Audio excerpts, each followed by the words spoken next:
नमस्कार दोस्तों, आप सबका एक बार फिर स्वागत करते हैं आपके अपने कारगिल मिनिस्ट्री के ऑनलाइन पोर्टल पे। आरपीएससी के द्वारा लिए जाने वाले आरएस इंटरव्यूज़ के अंदर जो मेंबर्स के द्वारा कैंडिडेट से जो क्वेश्चन पूछे गए हैं उसकी डिस्कस अपन इस वीडियोस के माध्यम से करेंगे।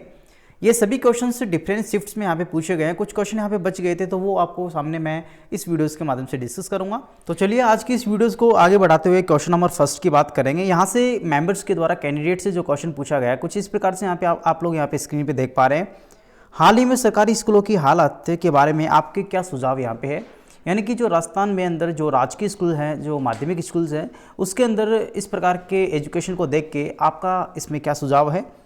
तो यहाँ पे जो क्वेश्चंस का जो आंसर रहने वाला है वो गांव स्तर की स्कूलों में विषयवार अध्यापक का ना होना, साथ ही यहाँ पे समय पर विषय के परिणाम का फीडबैक भी ना लेना, एक बड़ा यहाँ पे इस एजुकेशंस को आप लोग यहाँ पे देख सकते हैं। नेक्स्ट क्वेश्चंस की बात करेंगे। मेंबर नंबर सेकंड्स ने यहाँ पे पूछा गया है कैंडिडेट से। यहाँ पे राजस्थान को अनेक प्रदेशों के नाम से जानते हैं, उन प्रदेशों के नाम आपको बताने हैं। हालांकि प्रदेशों की बात करें तो ये आपके भौतिक प्रदेश हैं, उसके बाद में आपका कृषि के हिसाब से यहाँ पे प्रदेशों को बांटा गया है राजस्थान को, तो आप लोग अपने अकॉर्डिंग्स यहाँ पे आंसर दे दीजिएगा। यहाँ पे अगर बात करें भौतिक के अनुसार तो आपका पश्चिमी मरुस्थली भाग हो गया, अरावली पर्वतमाला श्रेणी हो गया, उसके बाद में दक्षिण पूर्वी मैदान हो गया, लास्ट आपका दक्षिणी पठारी भाग हो गया। अगले मेंबर्स ने यहाँ पे कैंडिडेट से जो क्वेश्चन पूछा है, यहाँ पे भारतीय अर्थव्यवस्था में जीएसटी का क्या फ़ायदा अभी तक यहाँ पे भारत को मिला है, यानी कि जो इंडियन इकोनॉमिक्स है उसके अंदर जो जीएसटी अभी जो हाल ही में लागू किया गया है स्टेट के द्वारा या फिर सेंट्रल के द्वारा, तो इसमें क्या बेनिफिट यहाँ पे स्टेट इकोनॉमिक्स या फिर इंडियन इकोनॉमिक्स में देखने को यहाँ पे मिले हैं। तो ये क्वेश्चंस भी आपके इकोनॉमिक्स से संबंधित है, तो आप लोग इस प्रकार के क्वेश्चंस भी यहाँ पे रेफरेंडम आप लोग यहाँ पे देख सकते हैं। तो मेंबर्स के द्वारा जो पूछा है उसके आंसर की अगर बात करें कैंडिडेट के द्वारा जो दिया गया है वो कुछ इस प्रकार से है। वस्तुओं और सेवाओं दोनों पर लगाए गए कर ने केंद्र और राज्य सरकार द्वारा लगाए गए कई अप्रत्यक्ष यानी कि इनडायरेक्ट और डायरेक्ट टैक्सेस को बदल के एक ही यहाँ पे टैक्स कर दिया गया है, तो ये भी एक बड़ा फायदा यहाँ पे देखने को मिला है। अगले यहाँ पे बात करें तो जीएसटी से करों के कैस्केडिंग प्रभाव जो है, यानी कैस्केडिंग जो इफेक्ट्स है, जो डिफरेंट प्रकार के टैक्सेस देने के बाद में यहाँ पे देखने को मिलता था, तो वो भी यहाँ पे समाप्त इसके द्वारा यहाँ पे कर दिया गया है, यानी हो चुका है। तो ये सभी क्वेश्चंस इकोनॉमिक्स कैंडिडेट से यहाँ पे आरपीएससी मेंबर्स से द्वारा पूछे जा रहे हैं क्वेश्चन। सभी क्वेश्चंस का लहजा या पैटर्न जो है आप लोग देख पा रहे हैं, नॉर्मल मॉडरेट यहाँ पे कह सकते हैं। एवरेज यहाँ पे 20 से 25 मिनट हर कैंडिडेट्स का एवरेज यहाँ पे रखा जा रहा है। अगले क्वेश्चंस की बात करेंगे तो अगला क्वेश्चन भी आप लोग यहाँ पे देख पा रहे हैं, ये भी आपका इकोनॉमिक्स से संबंधित है, हालांकि इकोनॉमिक्स राजस्थान की है। तो इसके क्वेश्चंस की बात करें तो राजस्थान अर्थव्यवस्था की बेस ईयर यहाँ पे क्या है, यानी base year of Rajasthan economy, तो क्या इसकी बेस ईयर्स क्या है। तो इसके हिसाब से अगर बात करें तो राजस्थान की बेस ईयर जो है 1999 2000 यहाँ पे बेस ईयर यहाँ पे राजस्थान की बेस ईयर है। नेक्स्ट क्वेश्चंस की बात करेंगे तो यहाँ पे avian influenza virus related to, यानी एवियन इन्फ्लुएंजा वायरस जो हाल ही में आपने चर्चा में था, तो वो किससे संबंधित है। नेक्स्ट इसी के आंसर की अगर बात करें तो ये साइंस कैंडिडेट से साइंस का क्वेश्चन यहाँ से पूछा गया है। आप लोग देख सकते हैं साइंस के क्वेश्चंस का भी वेटेज यहाँ पे काफ़ी देखने को यहाँ पे मेंबर्स के द्वारा मिल रहा है। तो राइट ऑप्शन की अगर बात करें तो एवियन इन्फ्लुएंजा जो है एक अत्यधिक संक्रामक बीमारी है जो कि खाद्य उत्पादन करने वाले पक्षियों में देखने को मिलती है। मोस्ट ऑफली आपने देखा होगा मुर्गियाँ जो है उसमें ये एवियन इन्फ्लुएंजा जो है वायरस देखने को मिला है, जो काफ़ी यहाँ पे चर्चा का विषय भी यहाँ पे रहा है, न्यूज़ में भी रहा है। तो इस प्रकार से क्वेश्चन यहाँ पे मेंबर्स से पूछा गया है मेंबर्स के द्वारा। नेक्स्ट क्वेश्चंस की बात करें तो यहाँ पे मेंबर्स के द्वारा जो कैंडिडेट से क्वेश्चन पूछा है वो यहाँ पे आप लोग देख पा रहे हैं। साइकोलॉजिस्ट ने ये क्वेश्चन किया है, भारतीय संविधान में अनुसूची 8 में क्या लिखा हुआ है। देखिए यहाँ पे कॉन्स्टिट्यूशन जो है आपका बेसिक जो आपका आइडिया है वो यहाँ से आपको तराशने की कोशिश यहाँ पे मेंबर्स के द्वारा की गई है। तो भारतीय जो अनुसूचित सूची है उसमें 8वीं की अगर बात करें तो ये आपका क्वेश्चन जो है ये कॉन्स्टिट्यूशन से संबंधित है, हालांकि सभी लोग इतना कॉन्स्टिट्यूशन तो आता ही होगा। तो यहाँ से आप लोग देख सकते हो इसके आंसर की 8वीं अनुसूचित भारत की भाषाओं से संबंधित है, यानी इंडियन लैंग्वेज जो है उससे संबंधित ये सूची है। इसमें टोटल 22 भारतीय भाषाओं को शामिल किया गया है, जिसके बाद यहाँ पे बात करें तो कोंकणी भाषा, मणिपुरी भाषा, नेपाली भाषा को 1992 में जोड़ा गया था। हाल ही में अगर बात करें 2003 में तो बोडो भाषा, डोगरी भाषा, मैथिली भाषा, उसके बाद में सैंथली भाषा जो है इसमें कॉन्स्टिट्यूशन ऑफ आपकी शेड्यूल जो है 8वें उसमें यहाँ पे जोड़ा गया है। तो यहाँ से इसके आंसर को मैंने कुछ इस प्रकार से आपके सामने यहाँ पे रख दिया है, हो सकता है आप लोग अपने अकॉर्डिंग इसके आंसर को देख लीजिएगा। अगले क्वेश्चंस की अपन यहाँ पे बात करेंगे तो अगला क्वेश्चन भी आप लोग यहाँ पे स्क्रीन पे देख पा रहे हैं। ये क्वेश्चंस भी जो है मेंबर्स के द्वारा कैंडिडेट से पूछा गया है। ये यहाँ पे महिला कैंडिडेट्स हैं, तो इससे इस प्रकार का क्वेश्चन पूछा गया है। हालांकि ये कॉन्स्टिट्यूशन, इकोनॉमिक्स जो रिपीटेड क्वेश्चंस हैं उसका ये रिपीटेशन मैं इस वीडियोस के माध्यम से नहीं कर रहा। जो इंडिविजुअल क्वेश्चन पूछे गए वही आपके सामने मैं इस वीडियोस में रिप्रेजेंट कर रहा हूँ।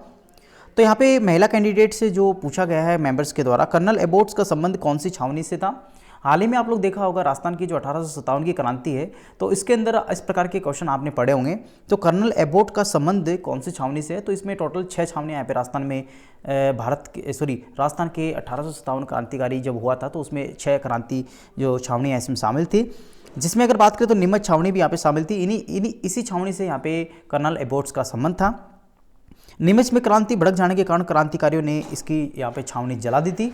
इसके तहत यहाँ पे जो ये कर्नल एबोट हैं इसको भी यहाँ पे मौत के घाट इनके क्रांतिकारियों के द्वारा यहाँ पे उतार दिया गया था। तो ये क्वेश्चंस भी आप लोग यहाँ पे देख सकते हैं, आपका राजस्थान से संबंधित क्वेश्चंस है और फ्रीडमली ये क्वेश्चंस पूछा गया है मेंबर्स के द्वारा। चलिए अगले क्वेश्चंस की ओर यहाँ पे बढ़ते हैं। तो अगला क्वेश्चन आप लोग स्क्रीन पे देख पा रहे हैं, राजस्थानी गहनों में बाजूबंद गहना जो है शरीर के किस अंग पे यहाँ पे पहना जाता है। इससे पहले वाले आपने देखा होगा तो यहाँ पे गहनों से संबंधित यहाँ पे पश्चिमी जो क्षेत्र है भारत राजस्थान का, तो वहाँ से क्वेश्चन पूछा गया था। हाल ही में यहाँ पे आप लोग देख सकते हैं जो राजस्थानी गहनों में बाजूबंद जो गहना है वो शरीर के किस अंग पे यहाँ पे पहना जाता है। तो इसकी आंसर की अगर बात करें जो कैंडिडेट्स के द्वारा यहाँ पे दिया गया है, तो इसके राइट ऑप्शन की बात करें तो आप लोग देख पा रहे हैं स्त्रियों द्वारा जो बाहें होती हैं, बाहों जो होती है वहाँ पे इस प्रकार के गहने को पहना जाता है बाजूबंद को। और आभूषण जिसे यहाँ पे इसको एक अन्य नाम से भी यहाँ पे राजस्थान में जाना जाता है, जिसके आप लोग यहाँ पे सुना होगा गरनिया करके इस आभूषण का नाम अन्य नाम से पुकारा जाता है राजस्थान की लोकल लैंग्वेज में। चलिए अगले क्वेश्चंस की बात करते हैं। तो अगले क्वेश्चंस भी आप लोग यहाँ पे स्क्रीन पे देख पा रहे हैं। तो अगले क्वेश्चंस की यहाँ पे बात करें तो आपका स्क्रीन पे देख पा रहे हैं, राम रतन वेली के प्रसिद्ध रचनाकार कौन है। जो ये बुक्स या फिर आप कह सकते हो जो लिखा गया है इसके रचनाकार जो हैं आप लोग ने सुना होगा, कल्याण दास जी जो है वो इसके रचनाकार हैं। और ये कल्याण दास जी के बारे में थोड़ी चर्चा अपन करें तो ये मुग़ल बादशाह अकबर के दरबारी एक सम्मानित कवि थे, यानी अकबर जो था मुग़ल साम्राज्य उसके ये कवि रह चुके हैं। अगले क्वेश्चंस की बात करेंगे तो राजस्थान का कौन सा जिला तालाब और बांधों के लिए यहाँ पे प्रसिद्ध है। ऐसा कौन सा राजस्थान का जिला है जिसमें काफ़ी प्रकार के तालाब, पॉन्ड्स और उसके बाद में आपकी जो प्रसिद्ध बांध हैं वो यहाँ पे निर्मित हैं। तो अगर उस जिले की बात करें तो राजस्थान का भीलवाड़ा जिला जो आपने सुना होगा, तो उससे यहाँ पे ज़्यादातर यहाँ पे बांध और यहाँ पे झीलें या फिर कह सकते हैं बांध यहाँ पे बने हुए हैं। तो इसको यहाँ पे अन्य नाम की अगर बात करें तो यहाँ पे वस्त्र नगरी के नाम से भी इस ज़िले को आपने सुना होगा, वस्त्र नगरी के नाम से भी इसको जाना जाता है। मैनचेस्टर ऑफ राजस्थान भी यहाँ पे इसको कहा जाता है। तो इस प्रकार के भी जो रेलिवेंट इन्फॉर्मेशन है वो आप लोग यहाँ पे कलेक्ट कर लीजिएगा और इसको आप लोग याद कर लीजिएगा। अगले क्वेश्चन की बात करेंगे तो जयपुर किस नृत्य शैली के लिए यहाँ पे प्रसिद्ध माना जाता है। तो अगर जयपुर शैली की अगर बात करें, जयपुर में जो फेमस शैली यहाँ पे रही है तो वो कथक नृत्य जो है उसके कारण यहाँ पे जयपुर घराने काफ़ी फेमस हुए हैं। और इसी घराने की अगर बात करें तो ये जयपुर में कथक नृत्य का आपका इनहेरेंट भी माना जाता है, उद्गम भी यहाँ पे माना जाता है। तो कथक नृत्य इसका राइट ऑप्शन होगा। तो आप लोग यहाँ पे देख लीजिएगा, इस प्रकार के क्वेश्चंस काफ़ी यहाँ पे रिपीटेड क्वेश्चंस हैं जो डायरेक्टली कैंडिडेट से मेंबर्स के द्वारा पूछे जा रहे हैं। अगले क्वेश्चंस की बात करेंगे तो अगला क्वेश्चंस भी आप लोग यहाँ पे देख पा रहे हैं, पंचायती राज विभाग की प्रशासनिक कड़ी किस प्रकार से यहाँ पे जुड़ी हुई है, यानी स्ट्रक्चर ऑफ द पंचायती राज विभाग, जो पंचायती राज विभाग की कड़ी है किस प्रकार से संरक्षित है, यानी कि संरचना की हुई है उसकी। तो सबसे पहले बात करें तो इसके आंसर को कुछ इस प्रकार से आप लोग यहाँ पे नरेट कर सकते हैं। सबसे पहले मंत्री होता है यानी मिनिस्टर होता है पंचायती राज का, उसके बाद में राज्य मंत्री होता है, उसके बाद में प्रमुख सचिव जो है शासन सचिव, जिसे आप लोग यहाँ पे चीफ सेक्रेटरी भी कह सकते हो। नेक्स्ट डेवलपमेंट ऑफिसर्स होता है यानी डेवलपमेंट कमिश्नर होता है, जिसको आप विकास आयुक्त भी कहते हैं। अगले उसके बाद में जो आपकी पोस्ट होती है वो शासन सचिव होती है, जिसे आप लोग यहाँ पे शासन सचिव के नाम से भी जानते हैं, काफ़ी फेमस पोस्ट है। तो इस प्रकार के इसके जो हायरार्की है आप लोग इसको याद करनी होगी, जो कि कॉन्स्टिट्यूशनल में यहाँ पे इसके लिखा गया है। और आपका पंचायती राज का डिपार्टमेंट इस प्रकार से यहाँ पे ऑर्गेनाइज किया जाता है। अगले क्वेश्चंस की बात करेंगे तो राजस्थान में कृषि बैंकों का स्थापना कौन से जिले से यहाँ पे माना जाता है। तो जो कृषि के लिए जो लोन देते हैं, डिफरेंट प्रकार के क्रेडिट्स देते हैं, किसान क्रेडिट कार्ड प्रोवाइड करते हैं, तो ये बैंक जो है इनकी शुरुआत जो है ये भरतपुर जिले के डिंग तहसील जो है वहाँ से इनकी शुरुआत की गई थी। तो ये भी क्वेश्चन आप लोग यहाँ पे देख पा रहे हैं, काफ़ी अच्छे क्वेश्चन हैं, काफ़ी नॉमिकल क्वेश्चन हैं। अगले क्वेश्चन की बात करेंगे, धोनी की परिक्रमा करके गुरु को नमस्कार करते हैं, ये नृत्य ये जो विशेषता है कौन से नृत्य की यहाँ पे मानी जाती है। ध्वनि की जगह यहाँ पे ध्वनि, यहाँ पे आप लोग देख लीजिएगा, ध्वनि की परिक्रमा करके गुरु को नमन जो करते हैं वो ये आपकी जो विशेष इस नृत्य की जो विशेषता है वो आपका अग्नि नृत्य है। और अग्नि नृत्य की अगर बात करें तो ये आपका जशनाती का मुख्य नृत्य यहाँ पे माना जाता है। और इसके लिए इसका जो उद्गम स्थल है राजस्थान में वो आपका कतियासर है। और कतियासर अगर बात करें तो राजस्थान के बीकानेर जिले में कतियासर यहाँ पे पड़ता है। और ये आपका अग्नि नृत्य के लिए काफ़ी फेमस माना जाता है। इसमें जो नृत्य जो करते हैं ये आपके आग के अंगारे होते हैं, उसके ऊपर ये डांस करते हैं यानी कि नृत्य करते हैं, तो इसी आप लोग यहाँ पे अग्नि नृत्य कहते हैं। अगले क्वेश्चन की बात करें तो राजस्थान के कौन से महाराजा इंग्लैंड में ब्रिटिश साम्राज्य यानी सम्राट के राज्याभिषेक समारोह में यहाँ पे उपस्थित हुए थे। तो राजस्थान की अगर बात करें तो राजस्थान में आपने सुना होगा जब यहाँ पे ब्रिटिश का शासक का जो राज्याभिषेक हुआ था तो उसमें अपने राजस्थान के जो जयपुर के जो महाराजा हैं जिसका नाम माधव सिंह सेकंड था, तो ये यहाँ पे उपस्थित हुआ था। और उनका संबंध जो है आपका जयपुर से है, यानी कि जयपुर के महाराजा हैं जिसे माधव सिंह सेकंड कहते हैं, इसके भाई प्रताप सिंह थे। तो ये आप लोग देख सकते हो सामान्य जानकारी जो राजस्थान से संबंधित है या फिर राजस्थान जीके से संबंधित है या फिर आप कह सकते हो जो स्टैटिक जीके है, जो आपका जो करंट जीके है, वहाँ से काफ़ी क्वेश्चन यहाँ पे मेंबर्स के द्वारा कैंडिडेट से पूछे गए डिफरेंट शिफ्ट्स में। तो आप लोग इस प्रकार के क्वेश्चंस को अच्छी से करके जाइएगा।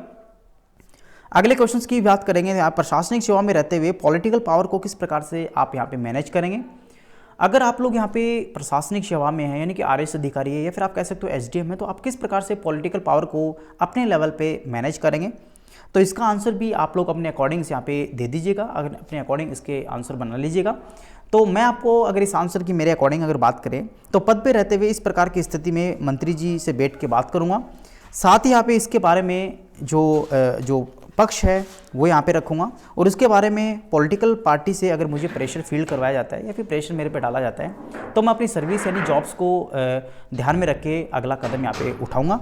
तो इस प्रकार के क्वेश्चंस के आंसर आप अपने लेवल पे बना लीजिएगा। तो जो भी है आप अपने अकॉर्डिंग इसके आंसर बना लीजिएगा। मेरे अकॉर्डिंग मैंने आपको जो आंसर दिया है वो आप लोग यहाँ पे देख लीजिएगा।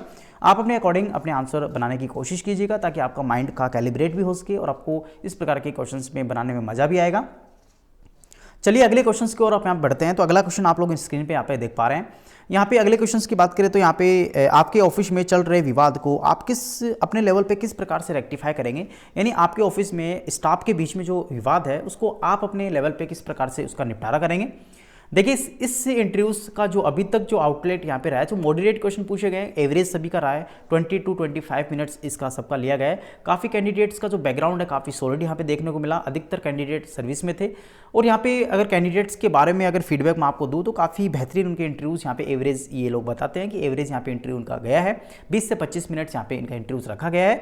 चलिए अगली बात करते हैं। तो यहाँ पे आप व्याख्याता पद पर हैं और आप वहाँ भी आप काफ़ी अच्छा कार्य कर सकते हैं, तो फिर प्रशासनिक सेवा में आने की आपको कहाँ जरूरत पड़ गई। तो इसके आंसर की अगर बात करें तो ये आपका जो एक्सपीरियंस है या फिर आप लोग अपने एक्सपीरियंस बेस्ड या फिर आपके जो भी आपके ओपिनियन है उसके आधार पे आप लोग इसके आंसर को डिजाइन करके इसका आंसर देने की कोशिश करें। आप अपने लेवल पे इस प्रकार के क्वेश्चंस को बनाने की कोशिश कीजिएगा ताकि आपको इंस्टेंट टाइम में इसके आंसर को अच्छी से आपको मॉडिफाई कर सके, अच्छे से अपने माइंड्स को कैलिब्रेट कर सके। चलिए अगले क्वेश्चंस की ओर अपना बढ़ते हैं। हालांकि इसका आंसर तो आपको ही देना है, आप अपने अकॉर्डिंग कमेंट बॉक्स में भी कमेंट कर सकते हैं। किसी प्रकार के क्वेश्चंस में कंफ्यूजन है तो आप लोग कमेंट बॉक्स में मुझसे पूछ भी सकते हैं किसी प्रकार का कंफ्यूजन। चलिए अगले क्वेश्चंस की ओर बढ़ते हैं। तो राजस्थान को कितने भौतिक प्रदेशों में यहाँ पे बांटा गया है। अगर राजस्थान की भौतिक प्रदेशों की बात करें तो इससे पहले भी मैंने इस प्रकार का क्वेश्चन यहाँ पे डिस्कस किया है। तो आप लोग यहाँ पे एग्रीकल्चर के अकॉर्डिंग या फिर भौतिक प्रदेश के अकॉर्डिंग डिफरेंट प्रकार से यहाँ पे बांटा गया है, तो आप लोग उसके आंसर को देख लीजिएगा। तो दोस्तों ये थी अपने पास सीरीज नंबर 6 से, जो कि मैंने आपको सभी क्वेश्चंस देने की कोशिश की। सभी क्वेश्चन यहाँ पे ऑथेंटिक है। आशा करता हूँ वीडियो आपको काफ़ी अच्छा लगा होगा। तो प्लीज़ लाइक और सब्सक्राइब करना बिल्कुल ना भूलें। थैंक यू, धन्यवाद।